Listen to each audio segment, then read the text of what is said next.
So, kamusta being a part nitong isang daang awit? Sobrang saya po. Sobrang happy po ako. Okay. Sabi mo nga, di ba, parang pressure ka. How is it working with Bella and JC dito sa movie? In terms of pressure naman po, I think I said this throughout the whole day. Hindi ko masyadong ramdam dahil sa kanila. Pinaramdam nila sa akin kung ano mga kailangan kong gawin. Tinulungan nila ako pag kailangan ko. And sobrang nagpapasalamat ako sa kanila dahil. Paano mo naramdaman yun sa dalawa? Paano kami na welcome sa movie na to? I guess, well, for the most part, nakatrabaho ko na si JC po kasi. So, may connection na po kami agad in terms of working together. Bella naman, medyo, hindi naman matagal, pero recently, sobrang close na din kami ni Bella. We've grown to be very good friends. Actually, sa kanya ko nga una nalaman na magiging... Pero hindi pa kayo nagkatrabaho before? Hindi pa, ano siya, she's very funny to say. But she played my late mother sa Pamilya Sagrado. Talaga? Yes, Ay, oo, Pamilya tama. Sagrado. Oo. Pero obviously, she Pero hindi played- kayo nagka-eksena, No, because I never got to meet my mom then. And so if I would meet her, she would be a whole different character. Mas matanda na siguro.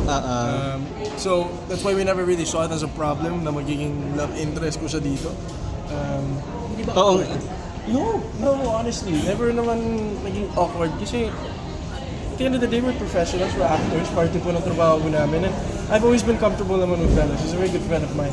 And never had any problems in terms of comfortability with each other and everyone, especially on set. The three of us, parang kami nag-jive po talaga. Romantic yung character niyong dalawa rito, pero I don't know if you wanna answer, meron bang abangang romantic scene ba kayo dito? I mean, intimate scene or... Wala naman pong ganon. I think more of the more romantic, intimate side is going to be between, siyempre, yung kwento ni Fidel and Stella. More than it's gonna be with Clyde. Pero I will be part of their story, I would say. Magiging party si Clyde, magiging catalyst akong paano sila nag-meet ulit, and you'll see why. Marami pa pong mangyayari. Sabi mo maraming magagalit sa character mo dito.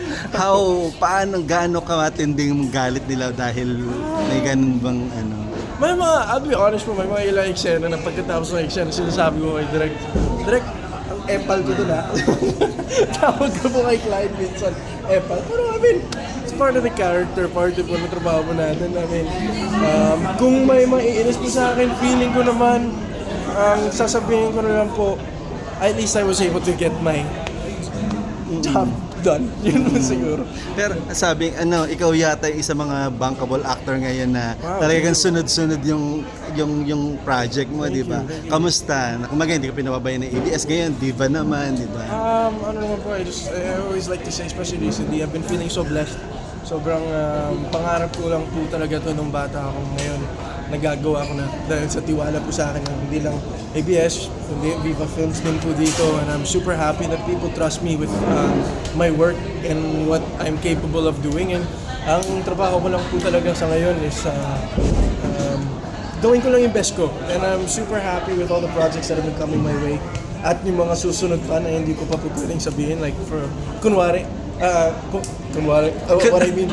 I mean is the reason why I'm blonde right now, ang dami pong siguro Meron pang nagtataka. dahil may Yes, pinaghandaan ka may niyan. pinaghandaan po ako ngayon, pero I can't say it yet, baka mapagalitan po. Kyle, kumbaga ngayon, parang you're a versatile actor now, na hindi na dun sa love team lang, pero you play different characters. Mas gusto mo ba yan? Kesa mas nakikilala ka as mega love team? Hindi ko po pwedeng sabihin na mas gusto ko to kaysa yung gusto ko sa isang bagay na like love team or something like that. It's more of ano pong sa pakiramdam ko okay po para sa takbo ng career ko ngayon. Siyempre, dami din pong nakapaligid sa akin. Natulungan po ako. Siyempre, I have Cornerstone, I have Star Magic helping me with where I want to bring my career now. And in terms of like preferred projects naman po, lagi ko lang po sinasabi, lagi kong din tinatanong pag tiniteach po sa akin. Gusto ko lang talaga may purpose yung ginagawa ko. May dahilan kung bakit ginagawa ng character yung mga ganun. I want to be able to tell a good story. Even if that means being bad in the story, may mapupulot ka pa rin talaga sa character. And yun yung na that's where I found my peace in acting and my love for the craft. Just being able to tell stories na may mapupulot pa rin talaga yung mga tao kahit entertainment pa rin siya. Yun yung tawag. How's your relationship with... How do you want to be remembered as a Ang bata. Remember as an actor. Parang matagal pa po yun. Marami pa po akong ma-experience. But remembered siguro, I mean, I can't say remembered kasi marami pa po talaga ang gustong gawin. I think I want to be siguro known as, sa ngayon, growing up in this industry. I want to be respected in my craft because I have so much respect for what I do. And I want to be known as someone dedicated sa ginagawa niya. At alam ko marami pa pong taon bago ko po masabi na magaling ako actor. Pero I can promise na sa lahat po ng mga proyekto mapapanood nyo sa akin po, binibigay ko po lahat. Kamusta yung relationship? Ay, A dream role. Go. Sorry. Yung una. Ano pang role ang gusto mong gampanan na nasa wishlist mo? Dream role? Marami pa po talaga eh. I mean, there's so many different kinds of characters na pwede ko pa pong gampanan. And I think that's gonna happen through experience sa edad ko. Wala naman po akong talagang role na tina-target lang po talaga. Pero I've always wanted to do siguro a biology of a certain person in history. I don't have anyone like sure ako na gusto kong gampanan. Pero if ever, I've always wanted to do real stories. I love telling real stories na may mapupulot niya po yung mga tao. Kyle, how sure... Makapareha, sabi ko. Char. Senior muna, seniority. Char. Seniority? Sino bang gusto mo makapareha? Senior citizen mo. Senior citizen. Sa mga batikang actress, ganyan. Mga ibang actress? Kahit sino, actor, actress. Marami pa po talaga eh. Pero I think one person I can really say I would love to work with din, especially after seeing her movie. Big shout out to Sunshine, napakagaling po talaga ni Sunshine. Maris, napakagaling ni Maris.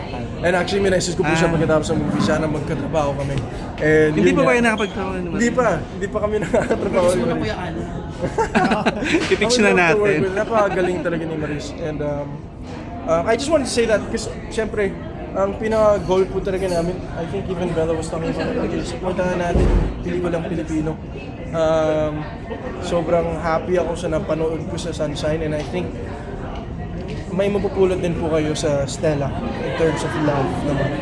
But yeah, going back to who I want to work with, Maris, isa din po yan. Siyempre, pangarap ko mong trabaho si Janine Gutierrez. Alam niya yan, crush na crush ko kasi siya. At alam na mga tao yan. Nagpaalam ka na Honest ba? lang po Nagpaalam talaga. ka na ba kay Jericho? Oo naman, alam niya din, bago lagi sila na-crush ko talaga si Janine. Ano meron? She's just such a beautiful person, inside and out. And nakasama ko po siya sa ASAP, very down to earth, very genuine. And yun siguro, pero marami pa naman pong iba na gusto ko po talaga makatrabaho. Ikaw, musta yung friendship mo dun sa mga kala Andrea, kala Seth Fidelin, kala... Po. I feel like, growing up in this industry, you're not always gonna have the same friends throughout all your life kasi parte po yan ng trabaho. I mean, may busy na po talaga yung mga tao. We don't get to see each other all the time. Pero when I see them naman, hi, hello, I haven't seen a lot of them. A lot of the people that I grew up in this industry with for a while. But ano naman po, I love Are you happy connecting. with Francet and Love Team Oh, ngayon? yes, of course. Super cool. Actually, when pumasok po sa MMFF, yung film nila, kasama ko po si Seth noon, sabi ko, sobrang proud ako sa kanila.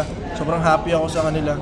Kasi kailangan, mas marami pong, in this industry, I feel like what's missing is camaraderie. More camaraderie and supporting each other. And that's especially now sa nangyayari po sa sine ngayon sa Pilipinas, sa cinema. Not just sa Philippines. I think going back to what Bella said, it's actually not just the Philippines, but in general, cinema all around the world. Kailangan lang natin tulungan ng isa't isa.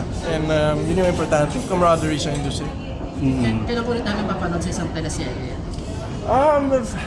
Ano nakita mo yung Can't post ng say. Dreamscape? Yes, pero wala. May project po kami ng Dreamscape. Yan ba yung para sa blonde na buhok? Can't say anything.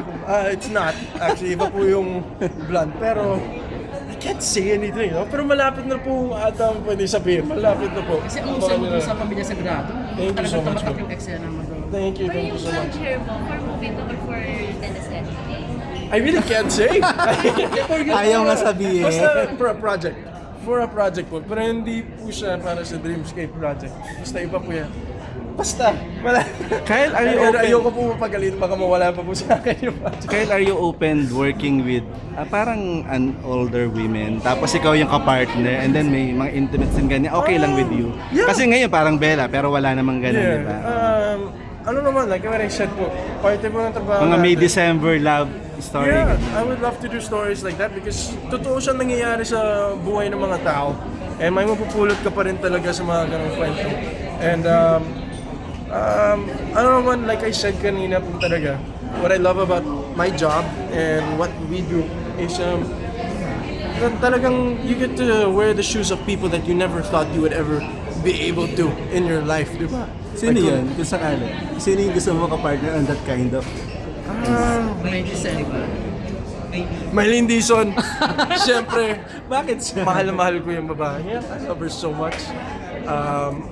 Shout out to Ate Mai. I just love her so much. Bakit siya nakapagtrabaho? No, we worked so many times. Pero bakit siya Huwag Kang pwede? Mga Ba, Pamilya Sagrado. I don't know, such a close friend of mine. Never, I call her Ate Mai, pero she's like my At best least friend. hindi ka talaga. na maiilang kasi Yes, close na kayo. of course, exactly. Why not, di ba? Pero marami pa naman. Stop, Maybe I'm Janine very din. open to work. Pwedeng Janine, di ba? On that, Yes, of course. Yes, siyempre. Julia, siyempre, ang aking kapatid po sa Cornerstone, si Ate Julia Montes, I've always wanted to work with her. Such a amazing actress. And Sana nga na magkaroon kayo ng project. I would love to work with Ate Julia. Yeah. Yes, actually pwede ko na din po sabihin yan. So yun na nga po, I have a project po on the Dreamscape coming out soon. I also have a project Why I'm Blonde, pero malapit nyo na din po mapanood ang aming movie ni Piolo Pascual. Yes, we have a project coming out. We've been talking about it for years, for a while na. But finally, mapapanood nyo na po. I'm sure, sana po makita ko po kayo lahat ng mga press Sana con naman din ma-invite. po na. Yes po, sa press con din namin. Ayusin po ni Mac Merla po yan. Pero yes po, action, father and decent son action. film. Yes, yes po. It's like the usual, father and son ulit. Kaya hindi ba, hindi, ito hindi ka ba na parang naiilang sa issue na parang binibigyan ng mali siya yung relationship niyo ni I've been asked this so many times po kasi talaga. Ang akin naman po, ang sa akin, I know who I am. Kapatid ko yan si Piolo. He's like a brother to me. He's been a mentor for me for the past 2 years. He came into my life at a very significant time when I was losing my sister. And nung film po namin yung The Ride, ilan lang po nakakaalam sa pinagdadaanan ko nun. He was one of them, one of my brothers that really helped me out through the scenes na masakit, mahirap pong gawin kasi pinagdadaanan ko nga po yung nangyari sa kapatid ko. But,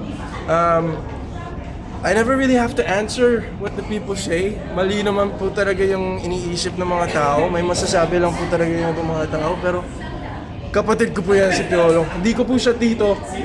Kasi para kami magkapatid po talaga, promise. He's like a brother, he's a best friend of mine. And kung anong iisipin po ng mga tao, sa kanila na po yan. Pero alam namin na magkapatid kami, we're best friends and I don't have a problem with it. Sige, please invite them na to watch. Yes! Can't even say exactly when. Pero malapit nyo na po mapanood ang The Ride. And malapit nyo na po mapanood ang isang dang awit para kay Stella. Excited po akong mapanood nyo. Don't forget, that's on September 10. Cinemas Nationwide kasama ko po. Siyempre, si Bella Padilla, JC Santos, directed by the one and only Jason Paul Lacsamana. Maraming salamat. Thank you!